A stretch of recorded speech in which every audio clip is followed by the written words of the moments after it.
गए थे इसके मोह में कि आपने मेरी एक बात नहीं सुनी। गांधारी को फिर समझाते हैं कि मैं भी तो पिता ही था, अगर मैंने मोह किया तो क्या अनर्थ किया। यद्यपि 100 पुत्र थे लेकिन सबसे ज्यादा मोह उनको दुर्योधन में ही था। अगर मैं मोह कर रहा हूँ तो कोई गलत नहीं कर रहा, और इसी मोह के कारण आज उनके सारे के सारे पुत्र। तो गांधारी का बड़ा विवेकशीलता का परिचय देते हैं। गांधारी भी समझाती है लेकिन नहीं समझ आता। विदुर भी समझाते हैं दुर्योधन को, सब लोग समझाते हैं, लेकिन उसको अपने बाहुबल पे इतना भरोसा था कि हमारी तो जीत निश्चित है, क्योंकि 11 अक्षौणी सेना है, हमारे पास सेना ज़्यादा है, उनके पास कम है।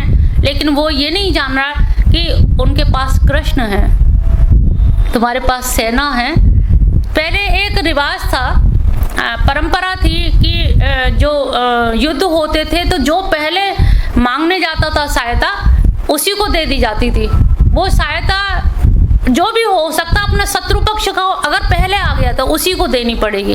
इसी परंपरा के तहत दुर्योधन भी गया भगवान कृष्ण के पास, अर्जुन भी गए। भगवान लेटे हुए थे, सो रहे थे, और दुर्योधन को मदांध तो था ही, जाकर के उनके सिराने बैठ गया। अर्जुन भक्त थे तो वो पैताने बैठ गए। भगवान कृष्ण के जब नेत्र खुले तो जो पैताने होगा वो वही दिखेगा। तो उन्होंने कहा बताओ अर्जुन। दुर्योधन बोला अर्जुन क्या बताए, मुझसे पूछो पहले, मैं पहले आया हूँ। कहले तुम पहले आए हो, मैंने तो पहले इसको देखा है। भगवान कृष्ण से कोई जीत सकता है? तो मैंने तो अर्जुन को देखा है। कहले मैं पहले आया हूँ। कहले आए हो, तुम पीछे बैठे हो, मैंने नहीं देखा ना। प्रथम दृष्टया, पहली दृष्टि जिस पे होगी वही तो सत्य पहला माना जाएगा। मेरे पास 2 चीजें हैं, एक पल्ले में मैं हूं और एक में मेरी एक अक्षौणी सेना, यादव वंशी सेना। तो दुर्योधन बड़ा खुश कि दोनों में से एक चीज चाहिए, मुझे सेना दे दो। कहला ठीक, ले जाओ। अर्जुन चाहते थे मुझे तो कन्हैया चाहिए, कन्हैया ले लिए। उन्होंने कहा बस नाथ आप ही की जरूरत थी, मुझे सेना से क्या लेना देना। तो वो एक अक्षौणी सेना उसको दे दी, तो वो चला गया। ऐसे ही मल्ल, इनके जो मामा हैं शल्य, इनके युधिष्ठिर के शल्य मामा हैं, लेकिन जब वो आ रहे हैं युद्ध के लिए उनसे मांगने का, तो रास्ते में इतनी खातिर की, इतनी खातिर कि वो इतना आकर्षित कर लिया कि उनको लगा कि अरे इसी के पक्ष में शायद लड़ना होगा, इतनी सेवा का उससे उनसे हाँ करा लिया। तो वो चालाक, ऐसे बहुत से लोग ये प्रश्न करते हैं कि वो धर्मात्मा थे और ये दुराचारी था, तो इसमें सेना ज्यादा कैसे हो गई। दरअसल उन लोगों के वनवास जाने के बाद 13 वर्ष हो गए ना, और वनवास जाने के बाद में इतने लोगों की इसने चाटुकारिता की, इतनी चमचेगिरी की, इन लोगों को अपने बस में कर लिया। ऊपरी बनावटी चाटुकारिता दिखा दिखा के तो वो उसके बस में हो गए, और उनको लोलुपता दे दे के दो जीत जाऊंगा तो मैं ये राज दे दूंगा, तुम्हें वो दे दूंगा। जैसे कर्ण को अंग देश दे दिया, अंग देश का राजा बना, तो ऐसे ही उन्हें लालच दे दे के इतने अपनी 11 अक्षौणी सेना कर ली, और 11 अक्षौणी सेना और 7 अक्षौणी। तो इस प्रकार से वो दुराचारी, और उनको जब बंदी बनाने लगा तब उन्होंने अपना विराट स्वरूप दिखाया, और यही कहा कि मुझे समाज के या लोक में आगे तक लोग आक्षेप ना लगा पाए। हम लोग भी ऐसे ही ध्यान देते ना, लोग क्या कहेंगे। तो भगवान का जो अवतार है वो भी कभी कभी बिल्कुल स्वतंत्र वो कार्य नहीं करते, वो भी क्योंकि अवतार धारण किया है लोक में, तो लोक मर्यादाओं का भी वो निर्वहन करते हैं कि लोग क्या कहेंगे उस हिसाब से, क्योंकि मेरे ही मार्ग का अनुसरण करेंगे, इसलिए वो लोक के अनुरूप ही कार्य करते हैं, जिससे लोग भी अनुगमन भविष्य में कर सकें। तो यहाँ पर जो भी युयुत्सव, यानी कि जब संधि प्रस्ताव भेज चुके, कई तरह से संधि के लिए तैयार करने की कोशिश, भरसक प्रयास कर लिया, तब हार के सब लोगों ने कहा कि अब, क्योंकि जैसे होता है ना कि युद्ध और नृत्य बिना उत्साह के नहीं करा जा सकता। नाचने के लिए किसी को खड़ा कर दो, नहीं नाच पाए, अरे अभी नहीं अभी नहीं, जब तक अंदर से ना आए। ऐसे युद्ध रणभेरी बज रही है, अंदर से नहीं आएगा तब तक आप तलवार नहीं उठा पाएंगे। वीरता अंदर से आती है, तो वीरता जब अंदर से आएगी तब आप तलवार चला पाएंगे।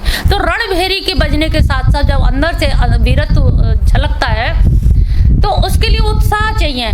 तो यहाँ पे युयुत्सव कहा गया, यानी कि युद्ध के लिए उत्साह उनमें भर गया कि वो वही नहीं मान रहा, आप सब तैयार हो जाओ, फिर जय जयकार करके सब तैयार हो गए, तो सब तैयार होकर समवेता सब लोग इकट्ठे हो गए। तो यहाँ पर प्रथम श्लोक धर्म क्षेत्र कुरुक्षेत्र समवेता युयुत्सव, यानी कि युद्ध की अभिलाषा से जो लोग सब लोग इकट्ठे हुए हैं, तो उनमें मामका और मेरे पांडवों ने क्या किया है संजय, इनमें दोनों ने क्या किया ये मुझे बताने का कष्ट करें। दूसरा श्लोक है, दृष्ट्वा तु पांडवानीकं वीरं दुर्योधन सदा आचार्यम् उपसंगम्य राजा वचनमाब्रवीत्। दृष्ट्वा तु पांडवानीकम, तू शब्द से ये द्योतित हो रहा है कि उसकी चिंता और परेशान। दृष्टवा माने कत्वा प्रत्यय लगाए देख करके, किनको देख करके, पांडवों की, नीकम माने अच्छी तरह से, व्यूणम यानी कि व्यू रचना, दुर्योधन, तब दुर्योधन ने पांडवों की व्यू रचना को अच्छी तरह से जब देखा कि बहुत ही अच्छे ढंग से की है, तदा माने तब आचार्यम, आचार्य कौन है यहाँ पर, द्रोणाचार्य, द्रोणाचार्यम उप माने समीप, गम्य उनके संग उनके पास गया है और राजा होते हुए वचनम ब्रवीत, और उसने ये वचन बोले। तो जब देखा कि पांडवों की सेना व्यू रचना देख करके वो एकदम से घबराया, उसको तो मालूम थी कम है, कम के हिसाब से गया।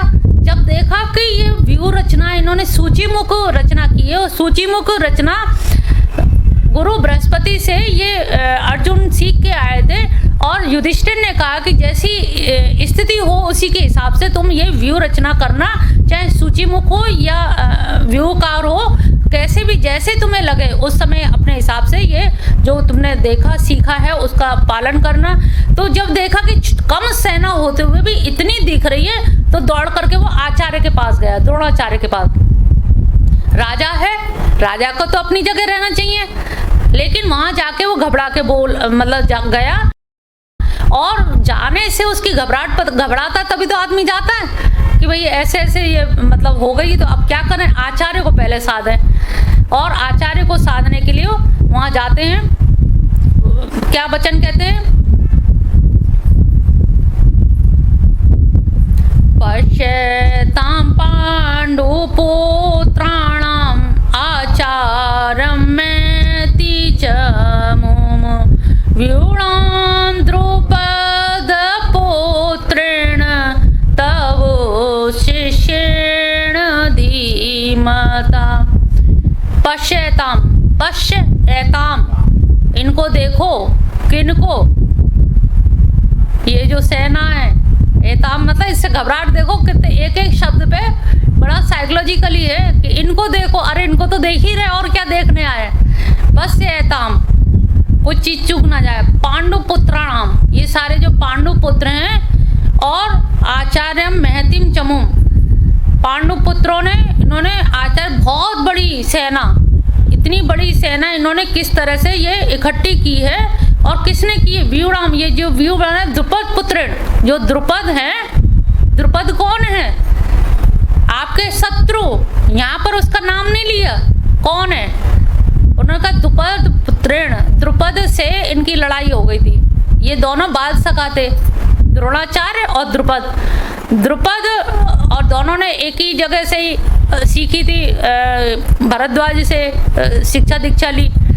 तो राजा प्रसद के पुत्र थे द्रुपद, प्रसद के मृत्यु के बाद में द्रुपद को राज्य मिल गया। द्रोणाचार्य थोड़े गरीब ब्राह्मण थे, अश्वत्थामा इनका पुत्र छोटा था, तो एक दिन वो दूध मांगने लगा, तो उनकी माँ ने आटे का घोल बना के पिलाने लगी कि बेटा यही दूध है, इसी को दूध कहते हैं। ये दृश्य जब द्रोणाचार्य ने देखा तो उनको बड़ा मार्मिक अनुभव हुआ कि मेरे बेटे के लिए दूध तक नहीं है, बड़ा अजीब लग रहा है। तो उनकी पत्नी बोले कि आपका बाल सखा मित्र द्रुपद जो है वो राजा है, तो आप जाइए राजा के पास में, कुछ ना कुछ उनसे भेंट स्वरूप लेके आइए, जिससे आप भी संपन्न हो जाएंगे। बाल सखा होने का क्या मतलब है। तो वो गए, जब गए उन्होंने बताया कि अरे हम और आप तो मित्र थे, साथ ही साथ रहे हैं, मतलब इस तरह से। तो उन्होंने कहा कि अरे आप व्यर्थ में मेरे पास आए हैं और ये सब बातें कह रहे हैं, दरअसल मित्रता तो बराबर के में होती है, मित्रता शत्रुता हमेशा बराबर के लोगों में होती है, और आप अपनी मित्रता की दुहाई दे रहे हैं। कौन सा मित्र, कैसा मित्र? मेरा कोई मित्र नहीं है। और आप अपने आप को देखिए और मुझे देखिए, आप में और मुझ में बड़ा अंतर है।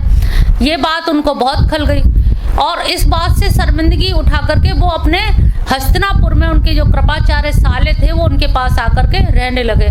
जब हस्तिनापुर आ गए तो वहाँ भीष्म पितामह से भी परिचय हुआ। भीष्म पितामह ने कहा कि कौरव पांडवों के ये बच्चे हैं, इनको तुम मतलब शस्त्र विद्या सिखाइए। तो उनको वो अस्त्र शस्त्र की विद्या सिखाने लगे, अर्जुन और पांचों पांडव इनको सबको। जब वो सिखाने लगे, उनके मंतव्य यही था कि जब ये सीख के मेरे शिष्य बनेंगे तो गुरु दक्षिणा में इनसे द्रुपद को ही हार के लिए और या युद्ध के लिए ललकारेंगे और इनसे ही कुछ ऐसा गुरु दक्षिणा में मांगेंगे।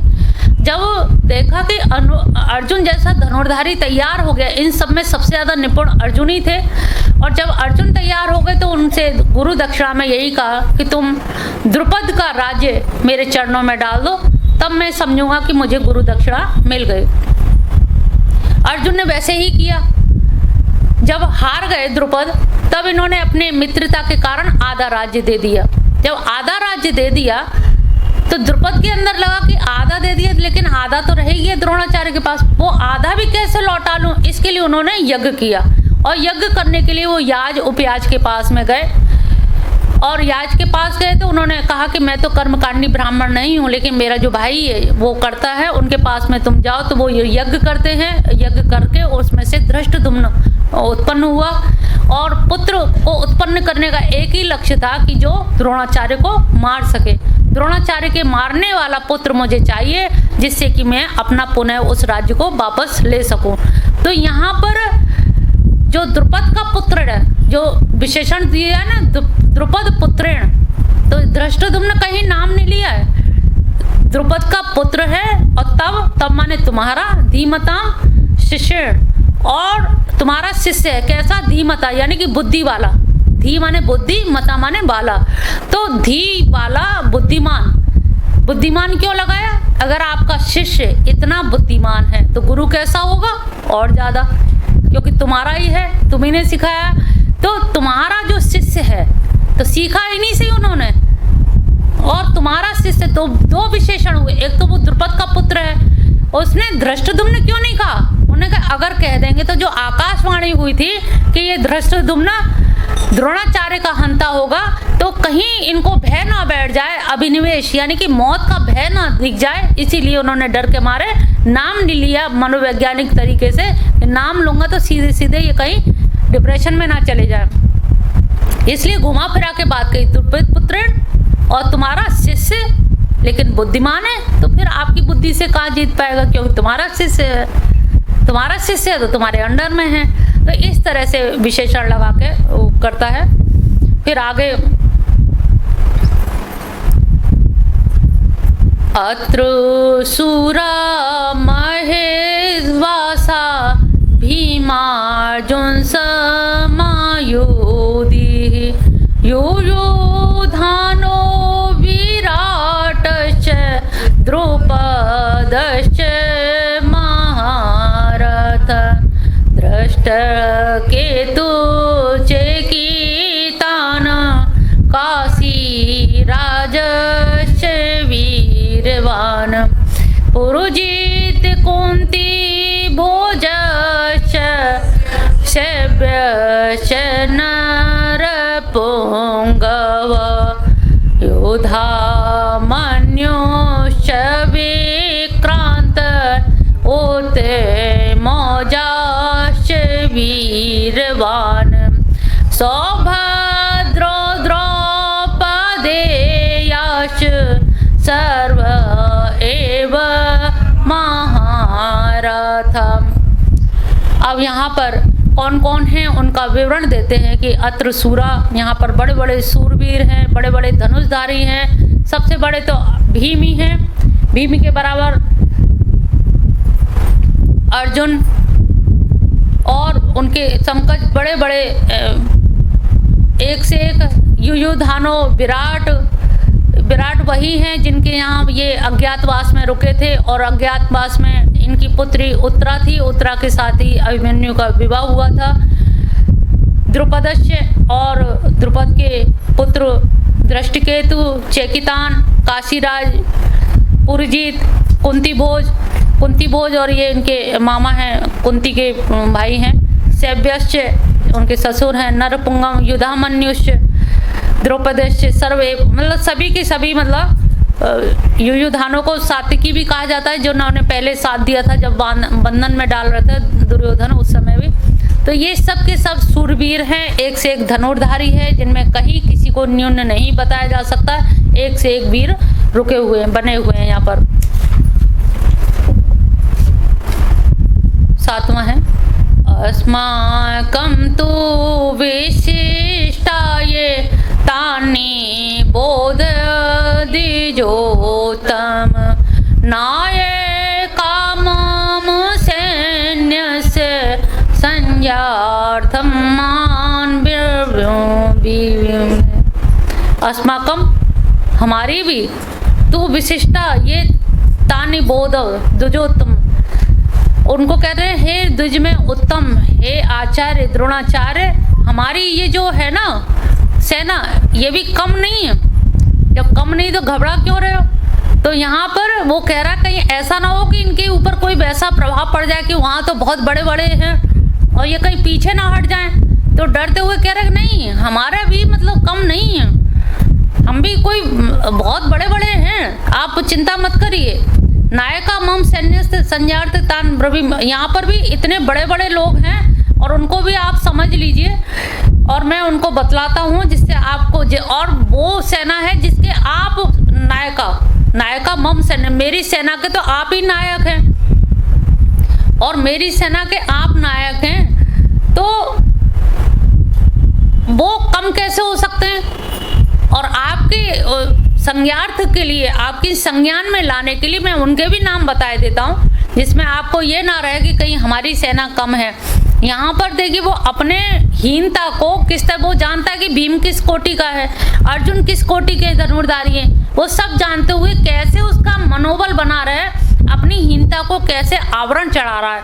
कभी कभी होते जो लोग बहुत छोटे होते हैं तो बहुत धनाढ़ होने का अभिनय करते हैं, बहुत त्यागी होने का अभिनय करते हैं, नहीं मिला तो अरे हमें चाहिए ही नहीं था। तो ऐसे ही यहाँ पे दुर्योधन वैसे ही बच्चे जैसी बात कर रहा है कि नहीं हमारी भी सेना कम नहीं है। तो भाई पहले उनकी बताने की क्या जरूरत थी?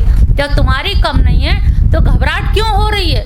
क्यों तुम उनकी सेना का पहले विवरण देके फिर अपनी बता रहे हो? नहीं तो अपनी ही बताते कि हमारे यहाँ ऐसे ऐसे है, हमारे भी कम नहीं है, ये है वो है। पहले तुमने उनका बताया कि गुरु तैयार हो जाए पूरी तरह से, ये कह के अरे हम भी कम नहीं है, कोई वो नहीं है, परेशान होने की जरूरत नहीं है। तो यहाँ पर कह रहा है कि अब हम अपनी भी जहाँ जिसके आप नायक हैं उनके भी आप जानकारी में ले लीजिए, वो भी कम नहीं है।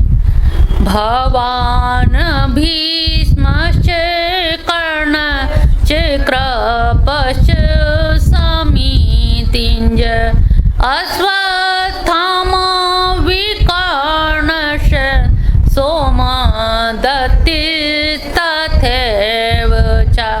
भवान आप तो हैं ही, भगवान माने आप हैं, और भीष्म दोनों भाई अपने आप में अलग ही विभूति है। कर्ण को आप जानते ही, कृपाचार्य, समितिंजय,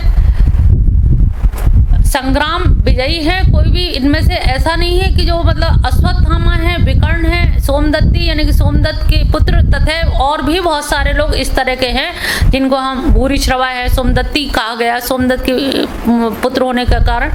तो यहाँ पर भी हमारे भी कम नहीं है। भीष्म को तो आप जानते ही हैं, और फिर आप हैं यानी कि पहले से ही चढ़ा दिए, जिसमें आप हो तो उसमें फिर क्या कहना, आप तो आप ही हैं, फिर तो उसकी क्या कहना। तो यहाँ पर भी भगवान है, बस आप ही आप हैं, तो उसको आप ध्यान रखिए। 9वें श्लोक में अन्य च बहव सूरा मदर्थे त्यक्त जीविता नाना शस्त्रु प्रहरण सर्वे युद्ध विशारद। अन्य चा बहव, और भी बहुत सारे सारे हैं, ऐसा नहीं आप ही लोगों तक केंद्रित है, बहुत सारे लोग हैं। सूरा बड़े बड़े सूरवीर हैं और मदर थे मेरे लिए त्यक्त जीविता, जीवन त्यागने के लिए खड़े हैं। यानी कि उसको मालूम है कि सब मरेंगे ही मरेंगे।